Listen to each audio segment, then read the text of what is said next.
You ever think you know someone? I mean, really know them? I thought I did. I thought I knew my mom. Elaine was precise. Every morning she made tea at 6:45 on the dot. She folded laundry like it was a science, creased corners sorted by color and fabric density. She was a stay-at-home mom, quiet, private, predictable. We lived in a town that didn't ask questions, a place with slow mail, soft sidewalks, and streetlights that hummed at night. Our neighbors assumed we were normal, and for a while I did too. My mom, Elaine, she insisted I call her by name when I turned 13, was not affectionate. Not cold either, just surgical, efficient, loving, but in that way a chess player might admire the shape of a move. She had a way of making you feel like you were part of some long equation, important, but not the whole result. She didn't tell stories about her past. When I asked about baby pictures or where I was born, she'd smile and say, "Some stories are better when you don't rush to the ending." I was a curious kid, still am. She fed that, gave me puzzles, riddles, codes, taught me to recognize patterns in chaos, to find silence in noise. We had this game called Spot the Anomaly. On walks, during errands, she'd ask me to notice what didn't belong. I didn't realize how serious she was about it until much later. She made me memorize phrases in a language I didn't understand, not one I could Google. She said it was just for fun. Mouth CPR, she called it. Some kind of weird mom humor. I bought it. Why wouldn't I? She didn't use a smartphone, didn't like being tracked, paid for everything in cash. We moved every few years, different names on different mailboxes, different stories for different neighbors. I thought it was part of some minimalist lifestyle. She was full of quirks. She wore gloves even in summer. She never got close to anyone. She never talked on the phone longer than a minute. She had this old laptop, clunky as hell, always password protected, never left open. Once when I was 14, I saw it projecting code so fast it looked like rainfall. She said it was a game. I remember the cursor blinking like it was breathing. Some nights I heard clicking from her room. Not typing. Clicking. Measured, like Morse code. I thought she had insomnia. Maybe a weird hobby. But no one ever told me hobbies could make the house lose power for 6 seconds, then come back with the clocks reset to 12:00. She never owned a smartphone. Said she didn't like being tracked. Used a burner flip phone before I even knew what those were. She didn't drive, but we had a car. She made me drive it when I was 16, even though she never taught me how. She said, "You'll need to know in case something happens." What did she think would happen? One night, the lights flickered and the entire house lost power. Came back 5 seconds later, all the clocks blinking 12:00. I asked what happened. She said it was the storm. There was no storm. Still, I didn't press. On my 17th birthday, she gave me a USB drive. No card, no explanation, just not yet. That's when I started watching her a little closer. Not like a son, like someone trying to solve a puzzle. And then came the storm. Not metaphorically, a real one. Heat lightning. The kind where the sky glows like it's struggling with a decision, explode or disappear. But the night of the storm, the night everything started unraveling, I realized just how much I didn't know. I came home from work, soaked and tired, and there she was, in the living room. Lights off, no book, no TV, just staring at the wall like it was counting down. She looked at me and said, "They're here." I laughed. She didn't. She handed me a piece of paper. It had numbers and fragments of that same strange language she taught me years ago. Her eyes, sharp, unreadable, met mine. "Pack a bag," she said, "now." I asked her what was going on, and all she said was, "I stayed too long." There was something about that moment, a crack in the world. the kind that lets light in. We left that night. No time for questions. She didn't explain the blinking device on the dashboard. She didn't explain why we avoided main roads or why she burned the paper before we stopped at the first motel. That motel, it didn't exist on GPS. The sign was half lit. The clerk didn't look up. Inside, under flickering fluorescent lights, she finally said something that didn't fit the puzzle. I was sent to watch you. She didn't say anything else. But that one sentence, it tore a seam in my reality. She had always been mom, but maybe she wasn't. And maybe I wasn't who I thought I was either. Beat. But that was just the beginning. I remember the first time I noticed something strange about her. Not strange like she talks to plants, but strange like she knew something she shouldn't have. I was 16. I failed a history test. Didn't tell her. Next morning, she made me oatmeal and said, "You'll do better next time if you focus on the Treaty of Valmore. That's where you lost the most points." I hadn't even seen the graded paper yet. At the time, I convinced myself she must have overheard something. Maybe I mumbled in my sleep, but things like that kept happening. A month later, I came home after sneaking out, expecting to be grounded. She was waiting at the table, her phone on the table. She said, "So, how's that underground jazz club on Bell Street?" I never told her where I went. I didn't even know that's what it was called. That night, I snooped for the first time. Her room was organized. Too organized. I found a drawer with nothing but burner phones, all identical, all turned off. Another drawer, files, mine, my school records, psychological assessments I'd never seen, a chart tracking my physical development. I stopped snooping that night, and I never mentioned it. But the seed was planted. Fast forward to my 18th birthday. She took me to this random cabin for the weekend. No cell signal, no internet. She gave me a box.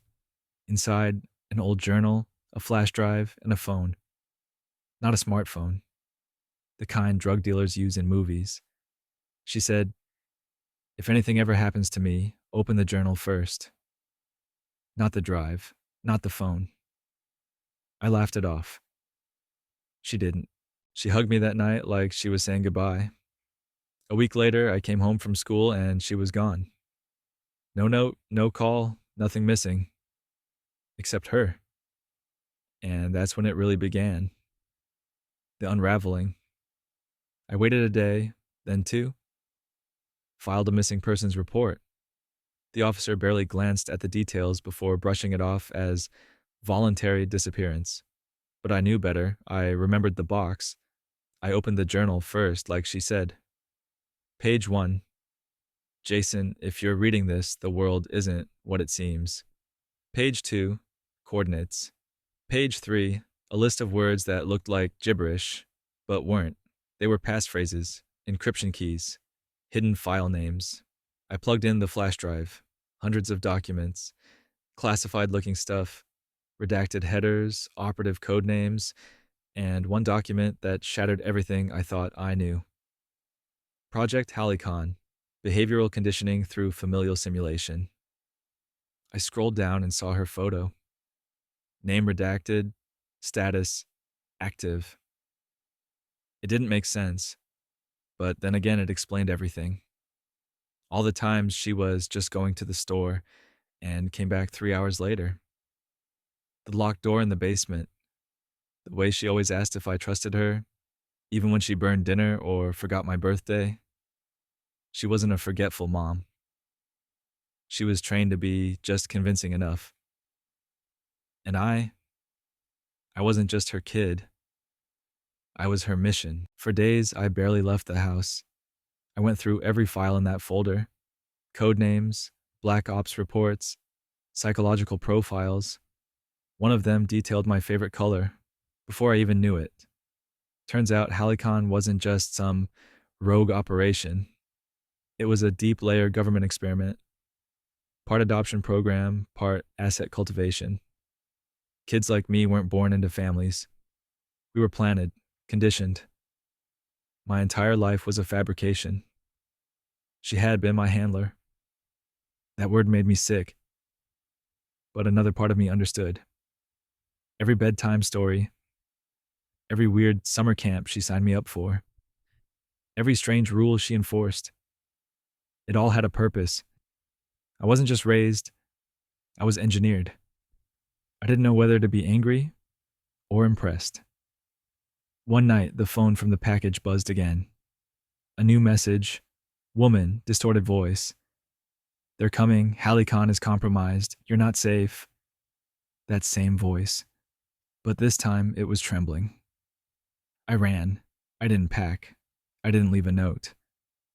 I just grabbed the folder, the phone, and left. I followed breadcrumbs, coordinates hidden in file metadata, strange phrases she used to repeat. Turns out they were passcodes, markers. They led me to a storage facility in the middle of nowhere, inside a terminal, old school interface, static hums. The screen flickered, then came to life. A video feed popped up. It was her. She looked older, tired, but alert. She wasn't live. This was pre-recorded. If you're watching this, then the truth caught up to us. And I'm sorry, Jason, I never wanted you to find out this way. But you deserve answers. I was never meant to be a mother. I was assigned to be your observer, your trainer. But somewhere along the way, I stopped seeing you as an asset and started seeing you as my son. You're smarter than they predicted, stronger, which makes you a threat to them, but it also makes you free. Don't come looking for me. Just finish what I started. The screen cut to black. And for the first time in my life, I felt free. Not safe, not whole, but free. I could have disappeared, changed my name, lived off-grid, but something inside me had been ignited. I began investigating Halicon from the outside. Leaks, whistleblowers, encryption flaws. If she raised me to be anything, it was to be relentless. Months passed. I traced the project back to a private defense contractor masquerading as a think tank. The trail led to someone I didn't expect. The woman behind the distorted voice. Her name was Elia. She'd once been assigned to a different child. They hadn't made it. She told me everything. Showed me footage. Files. Explained that the program went off the books over a decade ago, but factions within the agency kept it alive. She wanted to dismantle it, and she wanted my help. We started leaking. Slowly, carefully, names, locations, evidence. And then one day, I got a message. Encrypted. One line. I'm proud of you. No signature, no trace. But I knew it was her. I read it a dozen times. Maybe more. I don't know where she is, or if she's even alive. But I know who I am now. I'm not just someone's experiment. I'm someone's choice, someone's son. And that makes all the difference. I spent the next few weeks tracking the coordinates from the journal. They led to a place in the woods, an underground bunker cloaked beneath what looked like a hunting shed. Inside, terminals, maps, surveillance equipment, all abandoned. Except there was a photo taped to one of the monitors, me, sitting on my high school bleachers. Labeled Subject 9. There were 8 other faces next to mine. All kids. All labeled the same way. I realized then I wasn't the only one. Whatever this was, it was bigger than my mother. Bigger than Project Halicon. Each subject had a profile. Most were inactive, some terminated. Only 2 were still listed as monitored. Me and someone named Kellen. I ran the encryption keys again. Found buried footage, surveillance tapes. One showed Mom in a boardroom, wearing a suit, commanding. Cold. She wasn't just part of the project, she was running it. And then came the footage I couldn't explain. Me, as a toddler, walking, talking, being trained, not loved, not raised, trained by people in uniforms. And then it hit me. She wasn't my mother. She never had been. I was placed with her, not born to her. My life, the memories I clung to, they were scripted. Every photo, every birthday card, every bedtime story. Not spontaneous, planned. I was living inside a simulation disguised as family. And now I had to decide what kind of son that made me and what kind of man I would become. I tracked down Kellen. He was in a desert town, going by another name, working as a mechanic. The kind of place people go to disappear. He didn't remember me, didn't remember anything. But the scar on his wrist, the same one I had, that was proof enough. I showed him the files, the photo wall, the surveillance tapes. He didn't speak for a long time. When he finally did, all he said was, "So, what do we do now?" It was a good question. We started pulling on threads, quietly. The deeper we went, the more we found. Dozens of simulations. Not just kids, entire fabricated families. Trained operatives planted in everyday neighborhoods. And every time we got close to something real, something bigger, someone disappeared. Kellen was next. One night, I got a text. "If you're reading this, don't look for me. Burn it all." But I didn't. I went back to the cabin, the place she took me when I turned 18. Buried under the floorboards, I found a second journal. This one wasn't hers, it was mine. Or rather, a version of mine. Dozens of pages written in handwriting that looked like mine, but wasn't. It was a script. My childhood. Word for word. Even this moment. I flipped to the last page. There was a single line. "You're not the subject anymore. You're the observer." And that's when I understood. She didn't just raise me to be something. She raised me to see something, to break the loop, to end it. So I did what she never could. I exposed it, all of it. Leaked the files, posted the footage, gave people names they weren't supposed to know. I thought it would end the machine. Instead, it adapted. Now I live off the grid. No phone, no photos, no paper trail. Because somewhere out there, there's another version of me. Reading a journal, following coordinates. And maybe, just maybe, he won't make the same mistake I did. This isn't about memory anymore. It's about awakening. If this story pulled you in, don't walk away. Hit like, subscribe, and tap the bell so you won't miss what's next. Because here at the Penn's Echo, every word leaves an echo.